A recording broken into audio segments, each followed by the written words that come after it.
Namo Bhagavate Vasudevaya.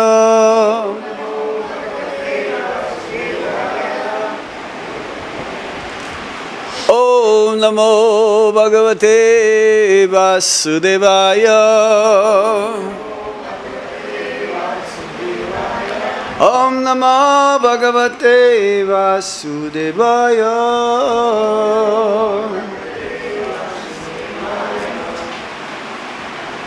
So we continue reading from the Bhagavad-Gita as it is. Today we'll be covering 3 verses from the 14th chapter, the 3 modes of material nature. Text 11, 12, and 13. Text 11. Sarva-dvāreṣu dehe smin prakāśa upajāyate jñānam yadā tadā vidyād vivṛddhaṁ sattvam iti uta.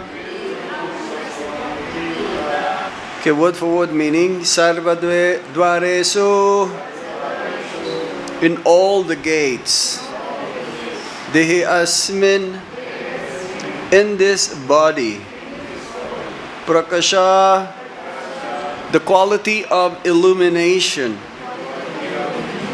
upajāyate, develops, jñānam, knowledge, yadā, when, tadā, at that time, vidyād, no, vivṛddhaṁ, increased, sattvam, the mode of goodness, iti uta, thus it is said.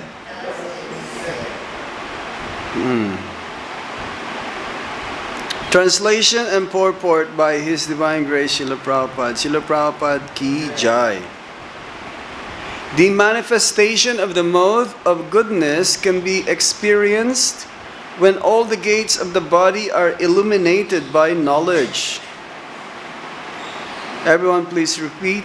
The manifestation of the mode of goodness can be experienced when all the gates of the body are illuminated by knowledge. Purport. There are 9 gates in the body: 2 eyes, 2 ears, 2 nostrils, the mouth, the genitals, and the anus. When every gate is illuminated by the symptoms of goodness, it should be understood that one has developed the mode of goodness. In the mode of goodness, one can see things in the right position. One can hear things in the right position, and one can taste things in the right position. One becomes cleansed inside and outside.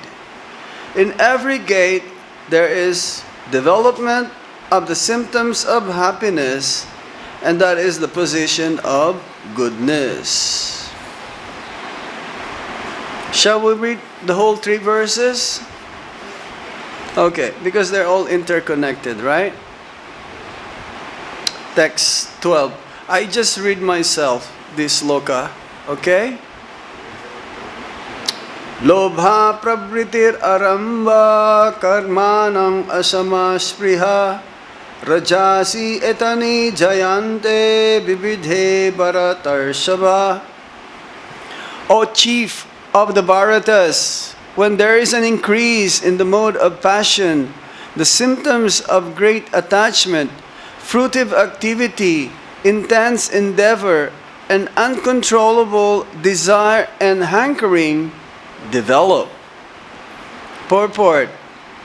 One in the mode of passion is never satisfied with the position he has already acquired. he hankers to increase his position. If he wants to construct a residential house, he tries his best to have a palatial house, as if he would be able to reside in that house eternally. And he develops a great hankering for sense gratification. There is no end to sense gratification. He always wants to remain with his family and in his house and to continue the process of sense gratification. There is no cessation of this. All these symptoms should be understood as characteristic of the mode of passion. Next, text 13. Aprakāśo pravrittischa pramadho moha ivacha tamasi itani jayante vivṛddhe kuru nandana. When there is an increase in the mode of ignorance, O son of Kuru, darkness, inertia, madness, and illusion are manifested. Purport. When there is no illumination, knowledge is absent. One in the mode of ignorance, not work by a regulative principle, or does not work by a regulative principle, he wants to act whimsically for no purpose. Even though he has the capacity to work, he makes no endeavor. This is called illusion. Although consciousness is going on, life is inactive. These are the symptoms of one in the mode of ignorance. Hare Krishna. So here we are given these three symptoms of the modes of material nature. Prakriti, material energy, the external energy of the Supreme Lord that pervades the entire material creation, whereby all the living beings, moving and non-moving, those who are in the conditioned state, are being governed. Everyone is under these modes of material nature. Anyone who accepts a material form, and those who are conditioned, they are under the jurisdiction of these three modes of material nature, namely goodness, passion, and ignorance. So we're given this body, the soul.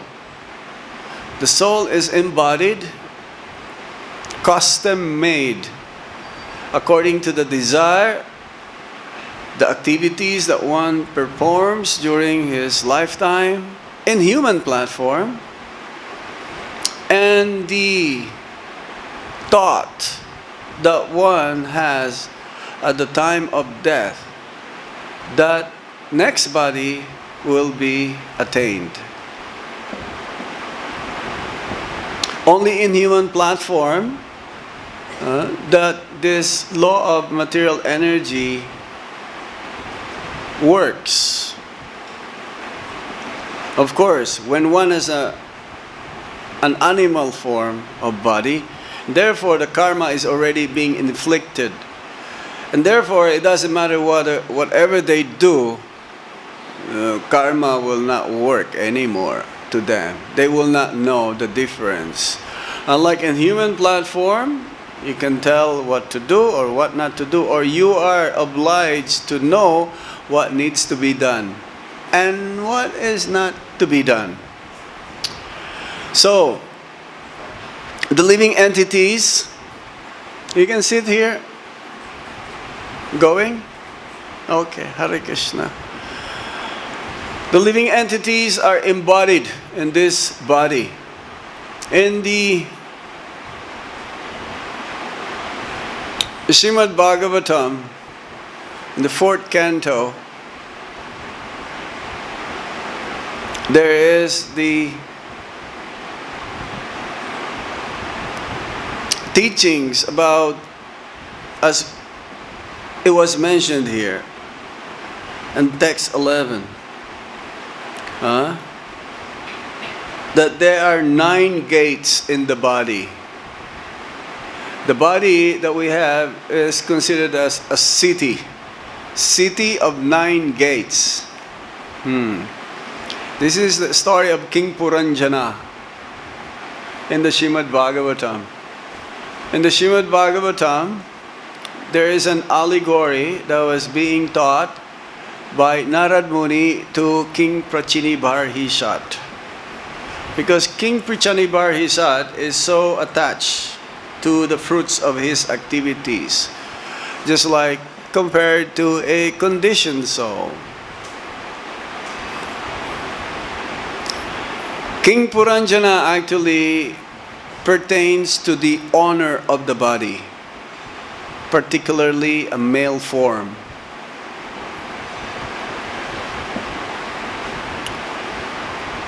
And the city of 9 gates means, it says here, you have 2 eyes, 2 ears, 2 nostrils, the mouth, the genital, and the anus.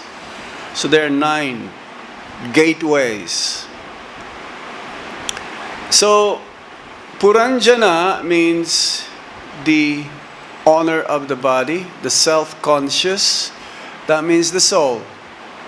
But misidentifying the body as the self, and therefore he is conditioned. That is the meaning of one who is conditioned. A conditioned soul means he identifies with his body. As Prabhupada says, even a dog thinks he is dog. Rawr, rawr, rawr. Don't go close to me. And what to say of the human platform? So much. So, misidentification. Now, there is a queen. King Puranjana has a queen. And that queen is so attractive. Very, very attractive.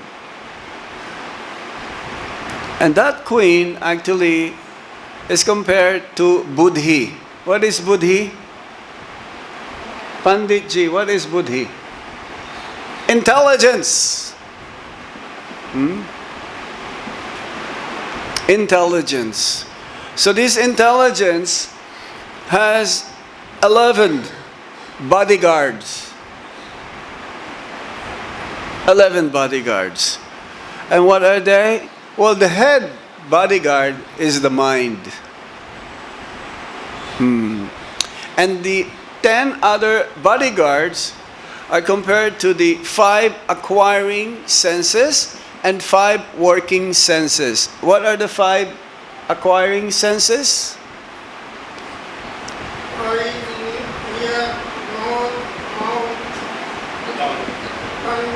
Yes, yes. The eyes, the ears, the nose, the tongue. And the touch, the skin. So, grasping, that's working. Your legs, your arms, your taste, all of these things. And therefore, the intelligence is being governed again. There are control. The intelligence has to control also of the 11 bodyguards. It's not the 11 bodyguards is in control of the intelligence. So it has to be, the intelligence has to be very, very sharp. And ultimately, because if this finer or subtle material elements like mind, intelligence, and ego, so King Puranjana is thinking that he is the body, therefore there is the suffering. This is in the mode of passion that he actually just wants to enjoy. But he cannot enjoy because his senses are uncontrolled. So it's very nicely Prabhupada put in the purport here that when every gate is illuminated by the symptoms of goodness, it should be understood that one has developed the mode of goodness. What are the symptoms of the mode of goodness? Cultivation of knowledge, peacefulness, shanti, kindness, kripalu, compassion. These are actually the qualities that we need to develop. As Prabhupada says, we should at least come to the platform of mode of goodness. But mode of goodness is not really pure. The material mode of goodness is tinged also by passion and ignorance. And therefore, that's why it's still not pure. It is contaminated. So, during the day, sometimes you're in the mode of goodness. And then, later on in the day, goodness means you're satisfied. There is some sense of satisfaction or happiness. But because the mind also wanders here and there and trying to make some plans and arrangements for your comforts, for your properly being situated, and you're not satisfied. That's why the embodied soul, the soul who is embodied, is changing different forms of body, birth after birth. Because the desire is not being fulfilled. Okay, I desire something like this. Okay, then I will acquire a certain type of body. After acquiring that certain type of body, using all of my senses, or misusing them, not satisfied, then next life, different form of body again. There are 8,400,000 species of life, and therefore there are also as many desires one can have, and as many species of life that one will take to fulfill that desire. 8,400,000 different desires. So yes, you are not satisfied. In the mode of goodness, there is some kind of satisfaction, but it's not fully, it's what you call ananda, because full satisfaction means it's unending and it's always increasing. That is real ananda. So during the day, see, the summary of these three slokas is like, during the day, because a person who is not completely in the transcendental platform, he is conditioned. So during the day, sometimes he's in the mode of goodness, sometimes he's in the mode of passion, and sometimes he's in the mode of ignorance. Do you have experience of this yourselves?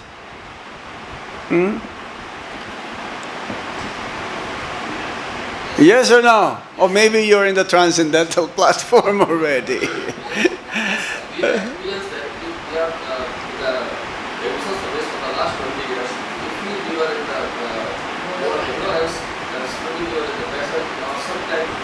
Right, right. Like in the morning when we get up, we're in the mode of goodness, right? Mangal, auspicious. Yeah, you're fresh.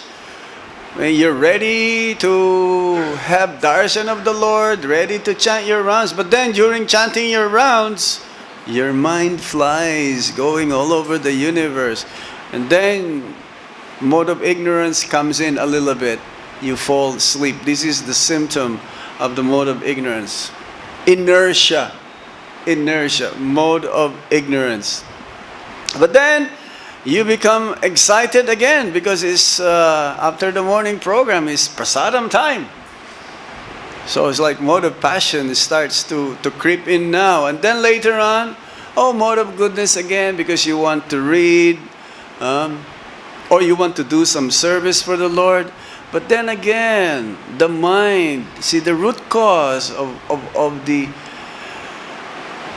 how we come into different forms of life is because of the mind is always making many plans.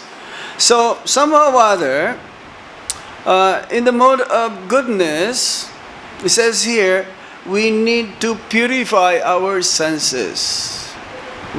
Says here, we have to see the right things. Deities, devotees, shastra, different holy places. You go to Brajadarshan.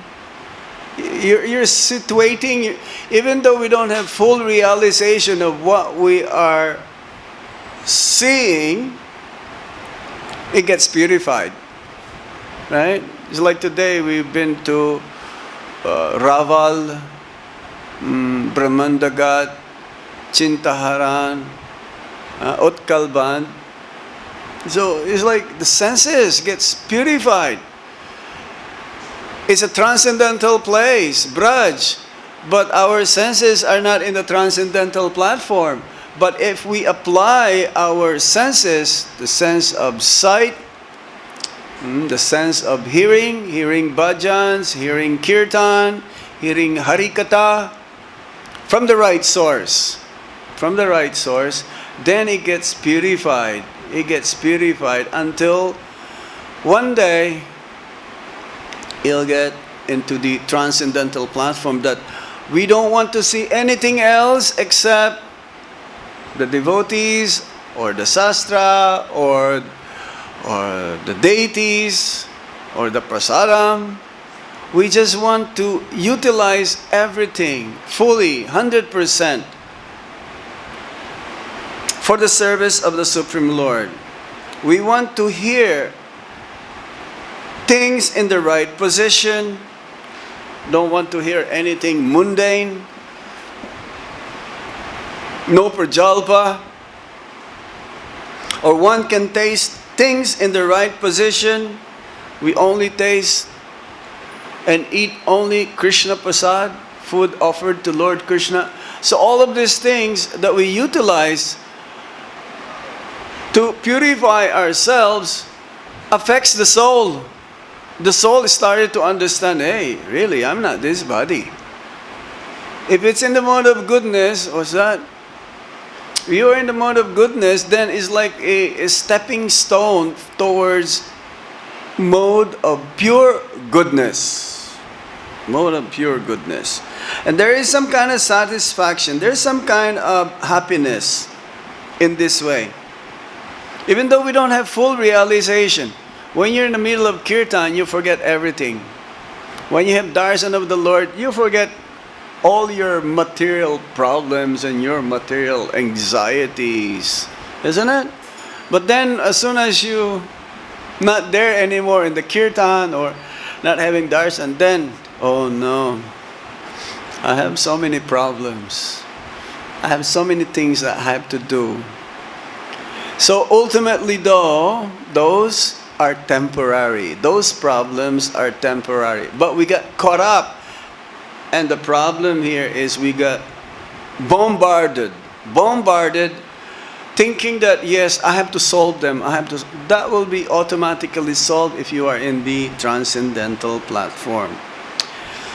So yes, this is the symptom of one who is in the transcendental platform. Susukam kartaham abhyayam. That the process is joyfully performed.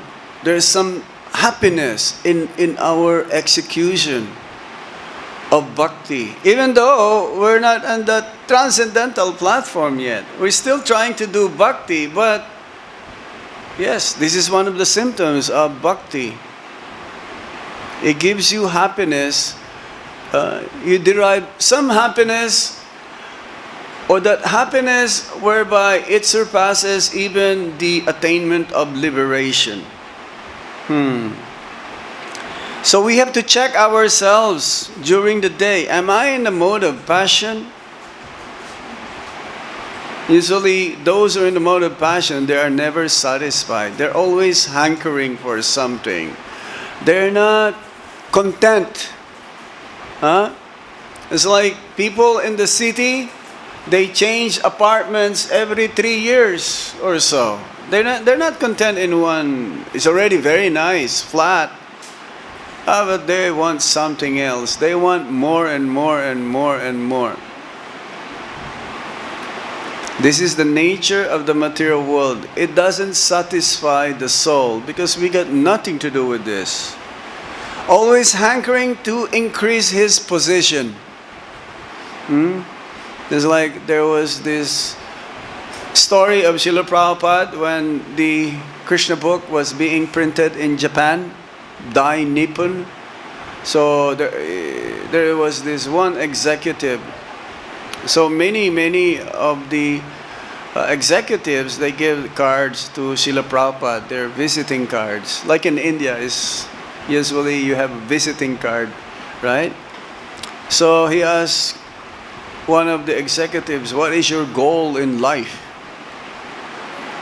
So he didn't say anything, but what he did is that he took, there is a stack of visiting cards there, he took his card and he put it on the top. That means he wants to be the number one. But who wants to be number two? Well, everyone wants to be like now, Olympics going on in Tokyo, Japan. Everyone wants to win a gold medal. That is their goal in life, to be the champion. So we want to be the champion, but materially you can be a champion, but still you are the loser. You can only be satisfied and happy and content if one understands the goal of life and realize the goal of life. So yes, always trying to attain something which is unattainable. This is the mode of passion.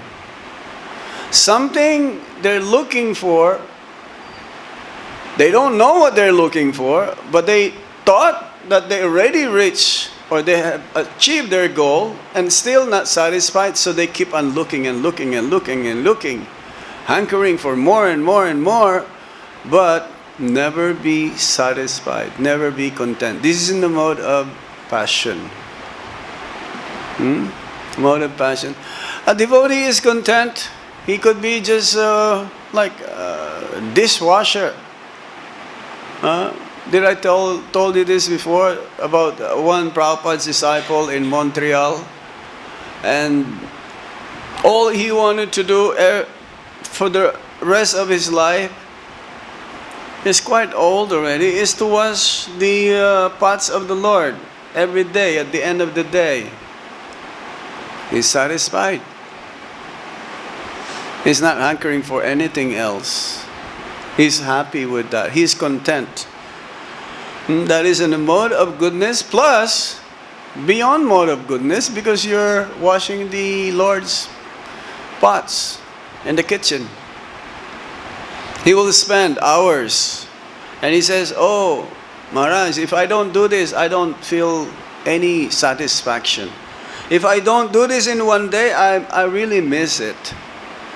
Are we like that in our service, or we're dragging ourselves? Oh no. Oh no, I have to do it again. Are we like that in our service? So we can check ourselves. Of course, in the beginning, we have to drag ourselves. We have to push ourselves. And then one day, we'll just find it that, yes, spontaneous, it will come. It happens that you just do it in the spontaneous way. So there is no end to sense gratification. They wanted to be happy by enjoying their senses with the sense objects, but it doesn't really satisfy them because it's material. Material happiness has a beginning, has a middle, and has an end. And in the beginning, it tastes like nectar, but it is poison in the end. This is material happiness. Material happiness, momentary satisfaction, but the end result is very, very lengthy time, long time of suffering. In the beginning, it tastes like, oh, nectar, but then after some time, no more nectar.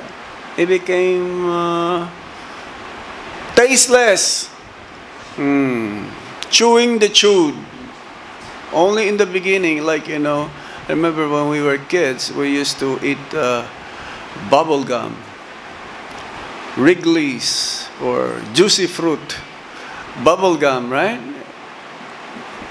Sweet, but then later on, no taste, and still you're chewing it. Even there is no more taste. Mode of passion. There is no cessation to this. There is no end. You may try harder and harder. Those who are in the mode of passion, they already have so much, but still they're not content. They want more and more and more. It's like in the story of Bali Maharaj and Bhamanadev also. Bhamanadev only asked for the three steps of land from Bali Maharaj. And Bali Maharaj says, what? 3 steps of land? What can you acquire in 3 steps of land? And Bhamana is a dwarf, incarnation of the Lord, like small child, 5-year-old child. So what the 3 steps can cover? Not even 2 squares of this tile. So Bhamana says, greed, you cannot satisfy greed. That's why it's called greed. You want more and more and more, but still you cannot be satisfied. People who are greedy, you can give the whole world and still they are not satisfied. They will want more and more and more. It's not possible. So these are the symptoms of one who is in the mode of passion. So we have to purify the senses. The King Puranjana, the self-conscious person who is embodied in this material form, which consists of gross and subtle elements, has to somehow realize, understand his position, his constitutional position, that he is the servant, and the servant, Gopi Bartur Padakamalyor Dasa Dasa Dasa Dasa Anudas. So which means that we have to purify all of these senses, the 5 acquiring senses, knowledge acquiring senses, 5 working senses, the mind, the intelligence, the ego. And therefore, by doing so, we'll be able to utilize it properly, and even while in this body, it becomes spiritual, not anymore material. When there is no illumination, knowledge is absent. Ignorance. Ignorance is a symptom of ignorance. Mode of ignorance. You don't know who you are. You don't know what's going on. Then therefore you're in the mode of ignorance. You can say, oh yes. There is a saying in English, ignorance is bliss. Have you heard of this before? Right? Yeah. If you don't know anything, that is good. I'm satisfied. I'm happy. That's not. It doesn't work. Fool's paradise. Yes. Knowledge is a fool's paradise. This is they use this as an excuse to do what they want to do. Those who are in the mode of ignorance. The more you don't know, the better. This is what they say. It's like an ostrich. An ostrich will put his head on the sand and nothing is going on, so that's good. Everything is good. You're in a mode of ignorance, I'm in a mode of ignorance as well. So you're good, I'm good also. We're all good. Is that so? Of course not. Of course not. One in the mode of ignorance does not work by a regulative principle. They don't follow anything. Their rule is might is right. Might is right. Whoever has the more money, then he has more power, and therefore he can do anything and everything, except he cannot buy love. You can have all the money in the world, but you cannot purchase love. There is this song also, became famous. Money can't buy me love. Which is true. You can have all the money in the world, but you want to be loved and you also want to love. And that only can be applied not in the material platform, but in the spiritual platform. When we dovetail all of our love towards the Supreme Personality of Godhead.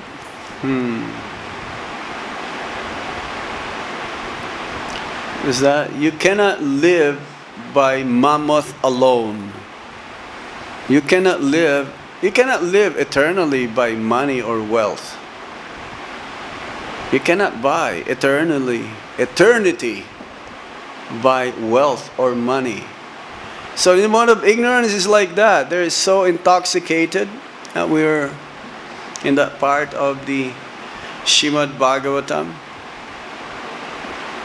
It's very intoxicating. They act whimsically for no purpose. This is in a mode of ignorance. Inertia, very lazy. This is what you call couch potato or potato couch.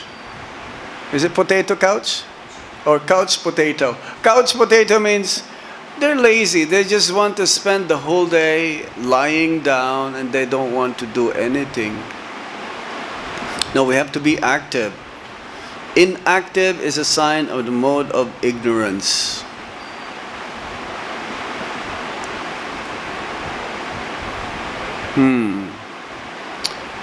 What is that? There is a sign in the devotee prasadam hall. Was that lazy fool or lazy intelligent? Busy fool and lazy intelligent. So who is better? Lazy intelligent. Best is lazy intelligent, but not lazy that not doing it. See, for the devotees, most of our work is mental.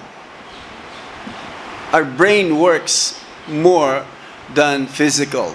Of course, we have physical service also, but mostly the devotees, their work is mental work.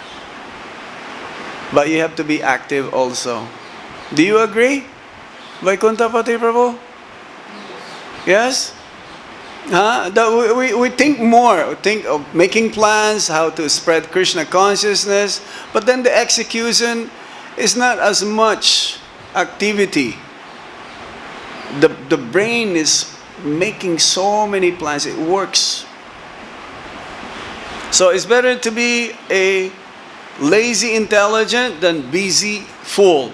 The fool is busy, doing many things but not accomplishing one single thing, fulfilling one single thing. But he looks busy. Busy for nothing. But he works. That is a mode of ignorance. Just like the meaning of enthusiasm, like utsahan nischaya daryat tat karma pravartanat. This is the nectar of instruction. The meaning of enthusiasm, one should be enthusiastic. is using one's intelligence, applying one's intelligence in executing his duty. Okay, you use your intelligence, you execute your duty, but you use your intelligence. That is enthusiasm. Not that, yeah, a busy fool, going many things, but then he commit many mistakes, and he commit many aparads, so nothing is being accomplished. So that is in the mode of ignorance. He makes no endeavor. This is called illusion. Although consciousness is going on, life is inactive. So, we can check ourselves whether we are in the mode of ignorance, passion, or goodness, but usually it's very difficult to check ourselves. Not so easy. And this is where the spiritual master comes in. He can check. He can correct us. He can tell us how to improve ourselves. He can give us direction if we are being diverted according to our mind. And this is where guru or spiritual authorities comes in. And for those who wants to improve, then there is chance for them to make advancement in Krishna consciousness. So we stop here. Is there any points or any question? Yes, sir. Where is back to Mike?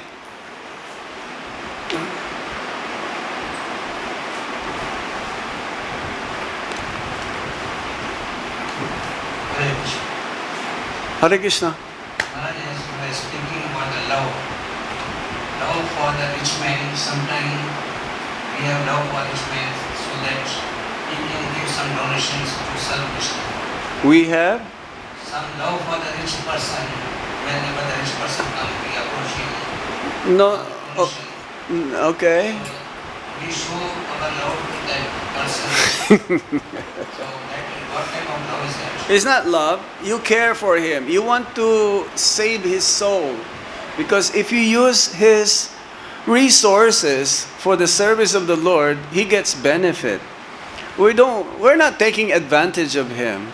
If he gives to the Lord, we don't get benefited. He gets the benefit. Krishna is rich. Krishna is not a poor man, Prabhupada says. Whatever we have actually belongs to Krishna. Right? So you engage him, you cultivate him. That means better you make him a devotee. To get his money is not good enough. Ultimately, you want him to be a devotee, because if he becomes a devotee, he will give everything, not just his wealth. He'll give his time, his energy, everything for his own benefit. He will surrender. Others, they just, to get rid of you, they give you a few hundred rupees or a few thousand rupees. For them, it's nothing. Just to get rid of you. We don't want that. We want them to develop love of God. That is why we're engaging them. First, through their rupees, through their time, through their energy, and eventually you make them a devotee, then it's for their eternal credit. Sometimes we see during Janmashtami, regularly those donors, they give donations. They give donations. Once a year, maybe they give donations. Regularly they give. Oh, regularly also? Okay, some. Sure. So they are also engaged in Krishna service. There are many film stars who also give regularly. Sure. And they are engaged in the services. So what do we think about them? What? What do you think about them? There are different levels of bhaktas. To come to the Uttama platform is rare. Prakrita Bhakta, they're materialistic devotees. Anyone who comes to the mandir, they're also devotees. It doesn't matter if they have so many material desires or sinful desires. Anyone who's seen the Lord, they got blessed. One day they'll become pure devotees. So some of these celebrities or film, movie stars, Bollywood, singers or movie stars, we try to encourage them. If they become devotees, they'll be influential. More people also will join because of them. Like George Harrison of the Beatles. Somebody calling you, Prabhu? If Krishna is calling you, you can answer. Otherwise, turn it off. Okay, good. It's not Krishna then. George Harrison, he wanted to join. He's thinking of moving in the ashram. Prabhupada says, no. You be where you are. Because more devotees will join. And many devotees join because of his being a devotee. What do you call that? Closet devotee. That means he's not. Oh, if that's Radharani, you can answer that. But if it's not, turn it off again. Oh, you answered. That must be Radharani. Huh?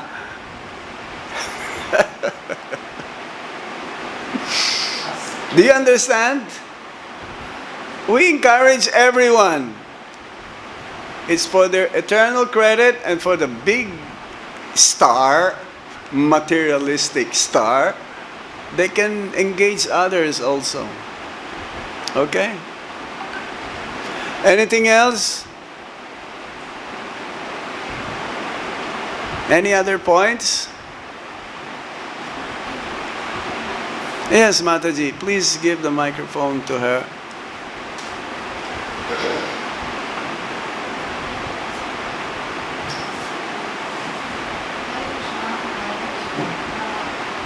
Turn it on. It's on? Now it's on? Yes, sir. Okay. So, we don't wish to be influenced by the mode of ignorance, especially like the night when my own personal, I would like to express. When I sleep in the night, I always make up my mind that I have to get up early, I have to go to Mangalarti. Mm-hmm. So I'm in a goodness, I have prepared my mind, I have prayed hard, everything. Right. But in the morning, when even if I'm awake, but still some modes, just put me down. And Right. it's something of very strong force. It's not like We are still in the sleeping state. There are different kinds of wakefulness, dreaming state, deep. Ignorance is deep sleep that you don't.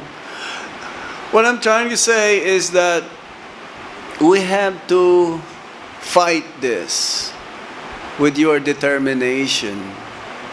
You should be determined that yes, I have to get up, I have to see the Lord, I have to chant my rounds, I have to do my puja. In this way, later on, this ignorance will be washed away. Goodness will take over. It is natural. It's like it's natural for the child. He doesn't want to go to school. He doesn't want to go to school. He's lazy. He just wants to play. But then later on, and the mother will drag the child. So don't let the mind drag you in the mode of ignorance. That's why we have to read Prabhupada's books, sharpen our intelligence. Always think of Krishna's instructions from the Bhagavad-Gita.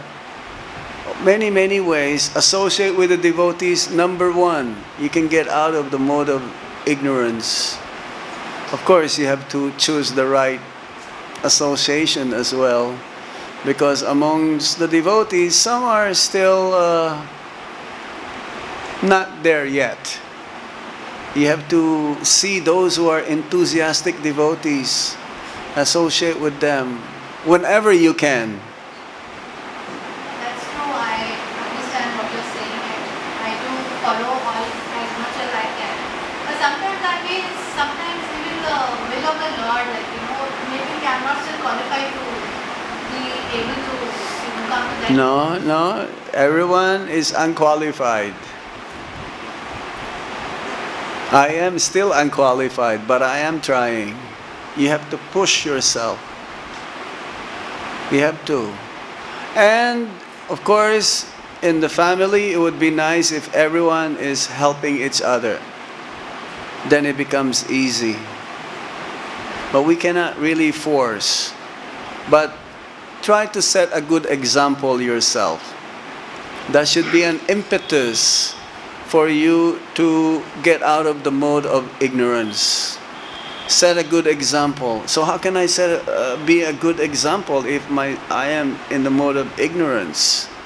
I have to get out of it. The benefits of getting out of this mode of ignorance and passion is so overwhelming that soon you'll forget all of those. You'll forget all of those. You'll be a different person. Okay? So we stop here. Thank you very much. Getting out of mode of ignorance and passion and be in mode of goodness, at least ki jai. Srila Prabhupada ki jai. Itai Gaur Premanandi Hari Hari Bo.